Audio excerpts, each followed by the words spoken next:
There's a paradox in luxury travel that few people talk about. I remember standing on the deck of a small luxury cruise ship as it glided into a tiny harbor in the Mediterranean that the megaships could never access. Around me were just 200 fellow travelers, not 5,000. The captain knew many guests by name, and as we sailed into this charming port that larger vessels simply couldn't reach, a thought struck me. Sometimes less truly is more. The smaller the ship, the bigger the experience. It seems counterintuitive in a world where cruise lines constantly compete to build bigger vessels with more amenities. Water slides, Broadway shows, robot bartenders. The list grows every year. And yet, there's a quiet revolution happening in luxury travel. A growing number of empty nesters and experienced travelers are deliberately choosing smaller ships over floating cities. Why? Because they've discovered what I'm going to share with you today. Smaller luxury ships create bigger meaning. Welcome to today's exploration of why intimate vessels with fewer than 1,000 passengers often deliver more memorable, meaningful, and authentic travel experiences than their massive counterparts. Whether you're planning your first post-empty nest adventure or you're a seasoned traveler looking to elevate your cruise experience, this guide will show you why sometimes the most luxurious thing isn't more, it's better. Let's start with a concept psychologists call the paradox of choice. Studies show that when humans are presented with too many options, we don't feel liberated, we feel paralyzed. And nowhere is this more evident than on today's megaships. On a typical 5,000 passenger vessel, you might find 20 plus dining venues, dozens of daily activities, multiple pools and entertainment zones, endless shopping options, a daily program thick as a magazine. It sounds impressive on paper, but in practice, many travelers find themselves spending precious vacation time just deciding what to do. They experience what researchers call choice overload, the anxiety that comes from too many options and the fear of making the wrong choice. I spoke with one couple who had just returned from a megaship cruise feeling exhausted. We spent the first 2 days just figuring out the ship's layout, they told me. By day 3, we were stressed about whether we were making the most of all the options. We came home needing a vacation from our vacation. This is where smaller ships create their first advantage. Curated experiences over endless options. On a luxury vessel with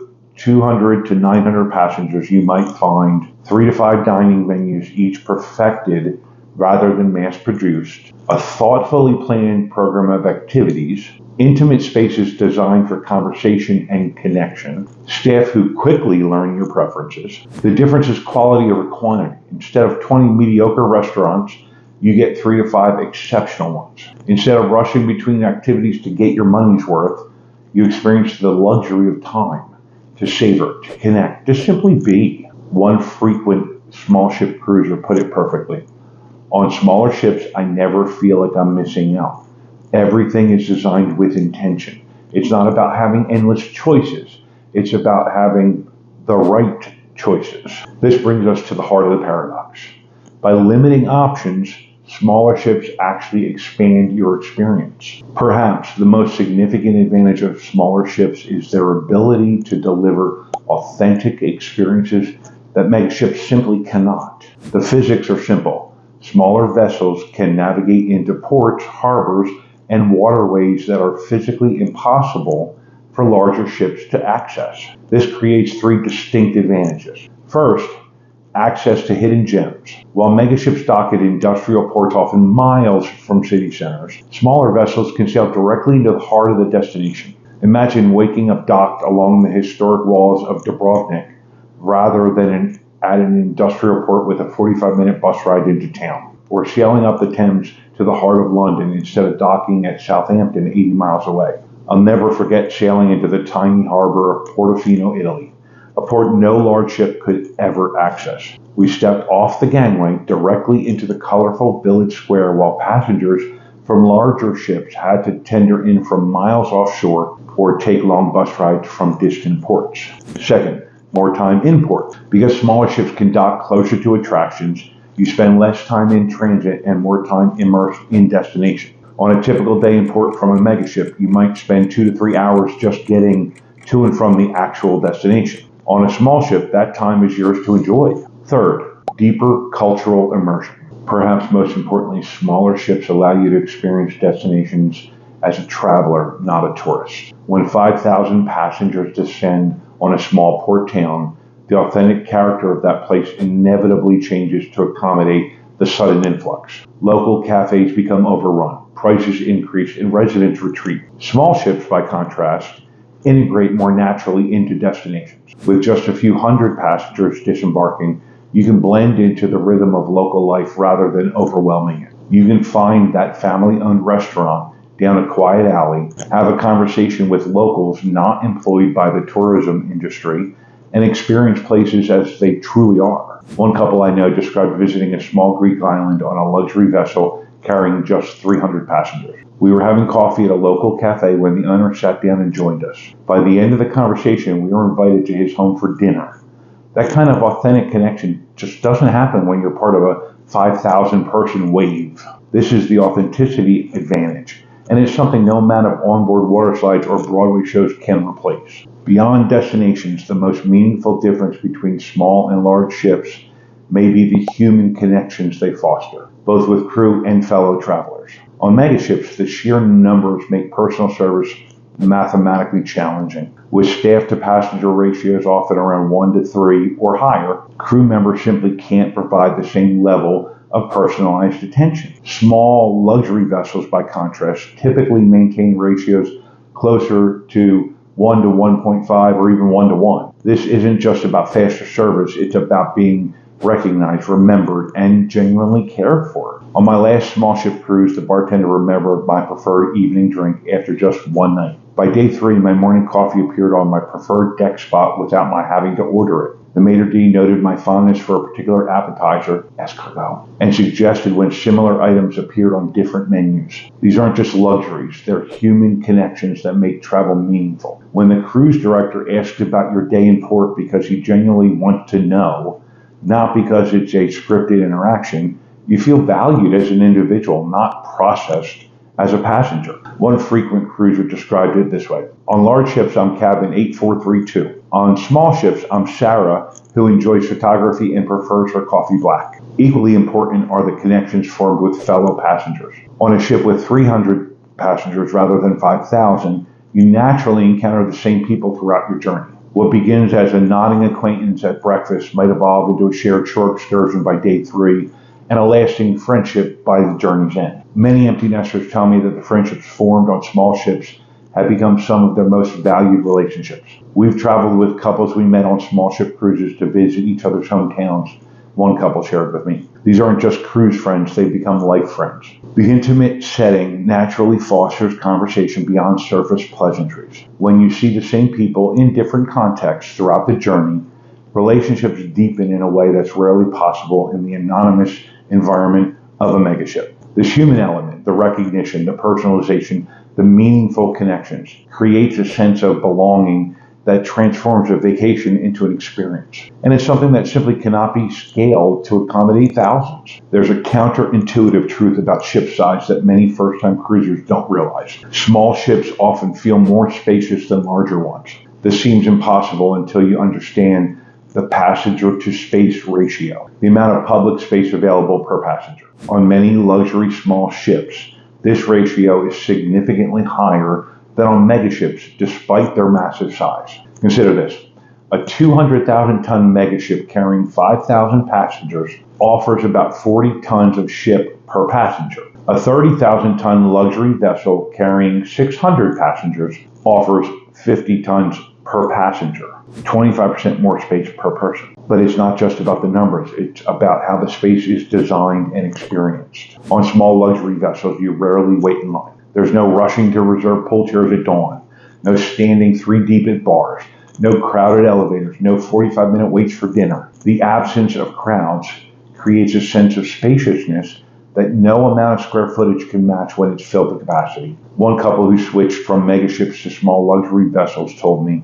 "We realized we were paying for all of these amenities on large ships that we couldn't actually enjoy because they were always crowded. What's the point of 12 hot tubs if they're all full?" On our small ships, there were fewer amenities, but we could actually use them. Small ships also tend to be designed with more intention. Rather than cavernous multi-story atriums designed to impress on embarkation day, they offer intimate spaces that actually enhance the cruise experience throughout the journey. Think library nooks with ocean views, observation lounges where you can watch the world go by, and dining venues where you can hear your companion without shouting over the noise of hundreds of other diners. Perhaps the most valuable space on any cruise ship is your own private space, your moment of solitude watching the sunset, your quiet corner to read a book, your ability to enjoy the passing scenery without jostling for position at the railing. On small ships, these private moments are abundantly available. You can often find yourself alone on deck for stargazing. You can enjoy a meal on your balcony without hearing conversations from neighboring cabins. You can find a lounge chair without planning your pool strategy like a military operation.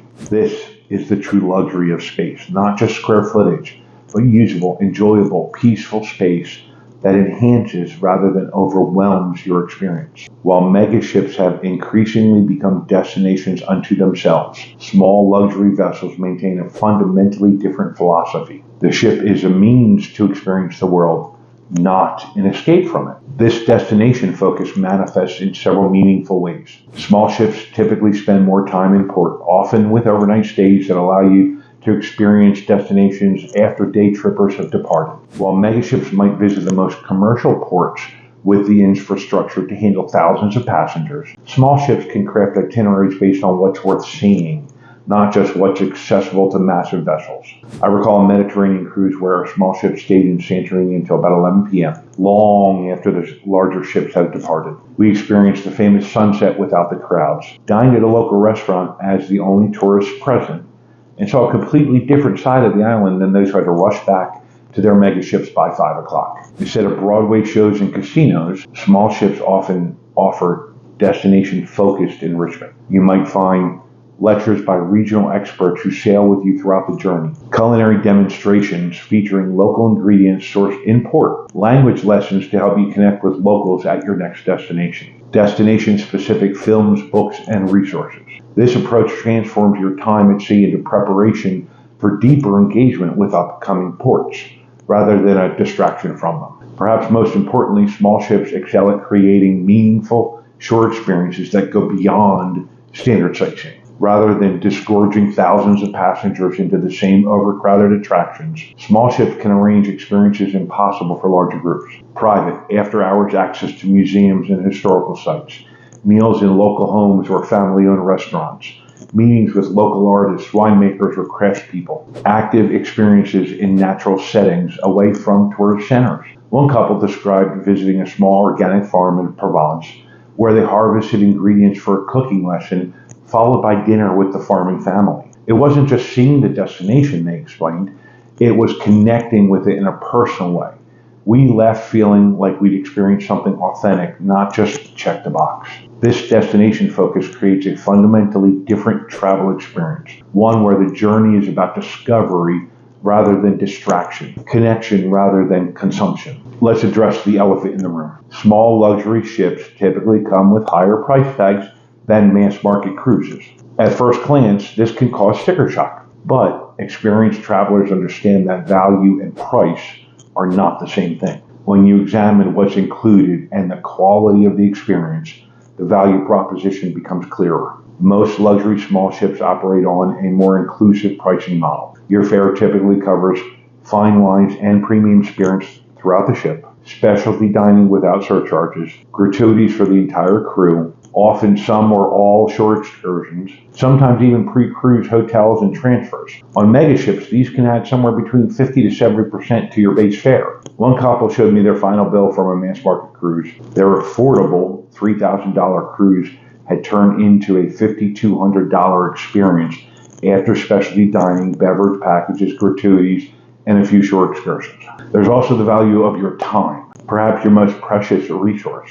On small ships, no waiting in long embarkation or debarkation lines, more time in destination, less time in transit, no queuing for dining, activities, or services, no wasted time navigating massive vessels. Finally, there's the incalculable value of the experience itself. The personalized service that makes you feel valued. The authentic destination experience is impossible on larger vessels.